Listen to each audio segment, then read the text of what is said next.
শিক্ষার্থী আর শিক্ষকের চোখের সামনেই তিস্তার ভাঙনে বিলীন হয়েছে ভোরের পাখি প্রাথমিক বিদ্যালয়ের বেশিরভাগ অংশ। সেই সাথে নদীগর্ভে বিলীন হয়েছে বসতবাড়ি ও আবাদি জমিও। চরের শিক্ষার্থীদের একমাত্র শিক্ষা প্রতিষ্ঠানটি রক্ষায় সংশ্লিষ্ট কর্তৃপক্ষের হস্তক্ষেপ কামনা করেছেন স্থানীয়রা। গাইবান্ধা প্রতিনিধি গোপাল মোহন্তের রিপোর্ট, জানাচ্ছেন জামান আশরাফ। শেকড় থেকে শিখরে।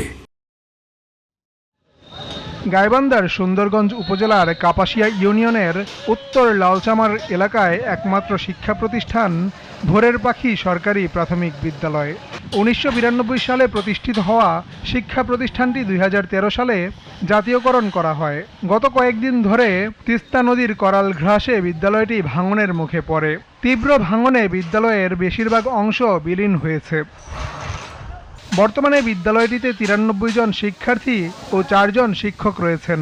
বারবার আবেদন করেও রক্ষা করতে না পারায় শিক্ষার্থী, শিক্ষক ও অভিভাবকদের মধ্যে চরম হতাশা ও ক্ষোভের সৃষ্টি হয়েছে।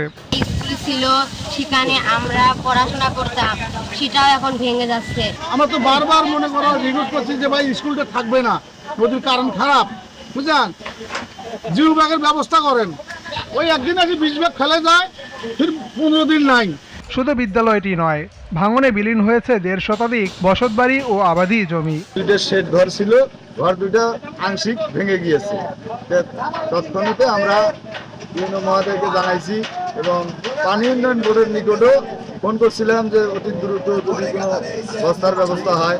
ফুলবানো ইট এবং ট্যাঙ্গেল ফুলবানো কোনো সুযোগ দিতে স্কুল দুধকাল আগের দিন কিছু ক্যাম্প নিলে হয়, পানি উন্নয়ন বোর্ড থাকে, তাহলে অবশ্যই স্কুল প্রতিষ্ঠানটা বাঁচিলে। তবে খবর পাওয়ার সাথে সাথেই ভাঙন রোধে কাজ করছে বলে জানায় পানি উন্নয়ন বোর্ড কর্তৃপক্ষ।